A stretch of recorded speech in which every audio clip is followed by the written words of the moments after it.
नमस्कार शेतकरी मित्रांनो, मी सुभद्रा फार्मिंग या आपल्या यूट्यूब चॅनलवर आपलं सहर्ष स्वागत करतो आहे। मी आज परत आपल्या एका कांद्याचा व्हिडिओ आपल्या चॅनलवर टाकत आहे। म्हणजे साधारणपणे जसं की मी आधीच्या व्हिडिओमध्ये सांगितलं होतं की आपण ठिबक कशा प्रकारे आथरले आणि कालपासून मी ठिबकद्वारे पाणी चालू केले। म्हणजे काल 2 तास पाणी दिले एका एकरमध्ये आणि आज परत 2 तास पाणी मी चालू केले। आणि आज थोडंसं कांद्यामध्ये कांद्याच्या ज्या पाथा असतात त्याचे टोकं जर पिवळेपणा त्याच्यामध्ये आलेला आहे, तुम्ही बघू शकता। हे असा पिवळेपणा याच्यामध्ये आलेला आहे, कुठे कुठे काही ठिकाणी थोडंसं प्रादुर्भाव दिसतोय।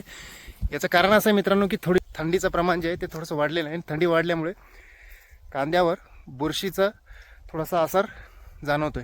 त्यामुळे आपण आज आणि थोडासा हिरवेपणा जो आहे तो थोडासा कमी झाला आहे। आणि काही प्रमाणामध्ये आपण ज्यावेळेस कांदा लागवड करतो त्यामुळे एखाद दोन कांदा दर 10 कांद्यामागे एखादा कांदा आपल्याला सडका सापडतो।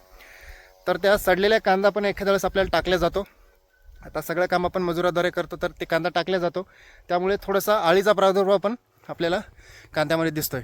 तर मित्रांनो, आपण आज ड्रिचिंगद्वारे एक कीटकनाशक, एक बुरशीनाशक आणि एक जे असतं ह्युमिक ॲसिड, ज्याची अत्यंत गरज असते कांद्याला। जसं की मी तुम्हाला आधीच्या व्हिडिओमध्ये सांगितलं होतं की 8 नोव्हेंबरला मी या कांद्याची लागवड केली होती।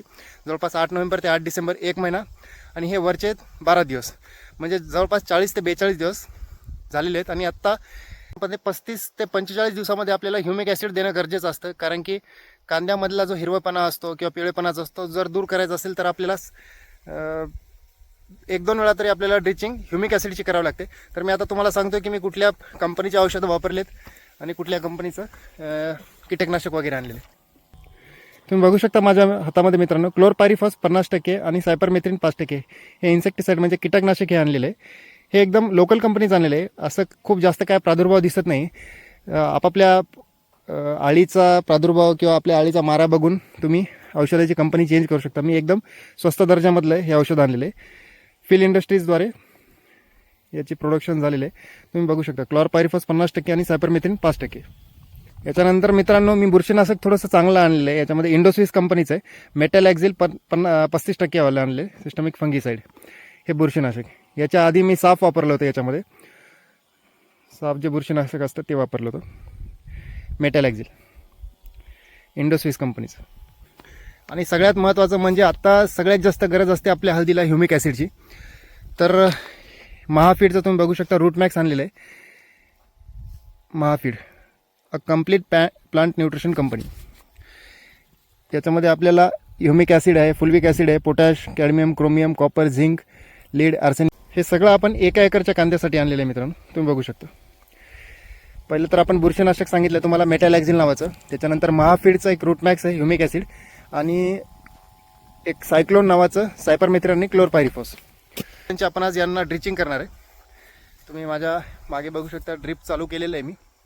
आता काल 2 तास आणि आत्ता 2 तास मी याला थोडंसं ओलं करणार आहे, म्हणजे जमीन थोडीशी ओली होईल। आणि त्याच्यानंतर पंप दिसतोय, या पंपा थ्रू आपल्याला हे औषध सगळ्या कांद्याला सोडायचं आहे। हे रूटमॅक्स मित्रांनो तुम्ही बघू शकता की आता हे साधारणपणे 200 लिटर पाण्यामध्ये आपण मिक्स केलेलं आहे।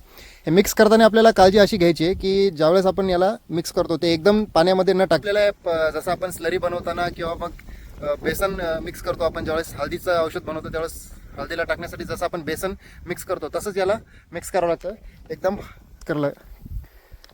त्याच्यानंतर जर एकदम जर टाकल्या गेलं तर याच्या गाठी तयार होतात आणि ज्या प्रमाणात आपल्याला जायला पाहिजे औषध त्या प्रमाणात जात नाही। आता तुम्ही बघू शकता की पूर्ण 200 लिटरचं पाणी पूर्ण ह्युमिक ॲसिडने मिक्स केलेलं आहे। याच्यानंतर साधारणपणे आता 200 हा 20 लिटरचा पंप आहे।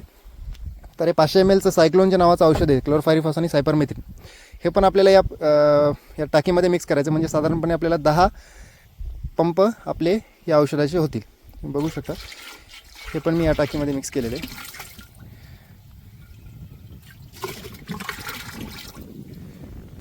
त्याच्यानंतर आपलं जे मेटॅलॅक्झिल आहे ते पण आपल्याला हे 10 पंपासाठीच आणलेलं होतं आपण, हे पण आपल्याला या टाकीमध्ये चांगल्या प्रकारे मिक्स करून घ्यायचे आणि या पायपा थ्रू आणि या मोटरी थ्रू आपल्याला आज अर्धा आणि उद्या अर्धा अशा प्रमाणात आपल्याला सोडून द्यायचं आहे। मित्रांनो, कांद्यासाठी ह्युमिक ॲसिडचं नियोजन कसं करता आणि कुठले औषध वापरता, कुठल्या कंपनीचे औषध वापरता आणि त्याचा रिझल्ट कसा आहे। आता साधारणपणे तुम्ही बघू शकता की माझ्या हळदीचा जो आहे थोडासा पिवळा रंग पडलेला आहे, त्याच्यामुळे मी ह्युमिक ॲसिड बुरशीनाशक आणि एक कीटकनाशक हे वापरलेलं आहे. तुम्ही देखील तुमच्या कांद्याचं नियोजन कसं करता मित्रांनो मला कमेंटमध्ये नक्की सांगा आणि व्हिडिओ शेवटपर्यंत बघा. आणि व्हिडिओ जर आवडला असेल तर लाईक आणि सबस्क्राईब करा, चॅनलला ग्रो होण्यासाठी मदत करा. धन्यवाद मित्रांनो. जय शिवराय.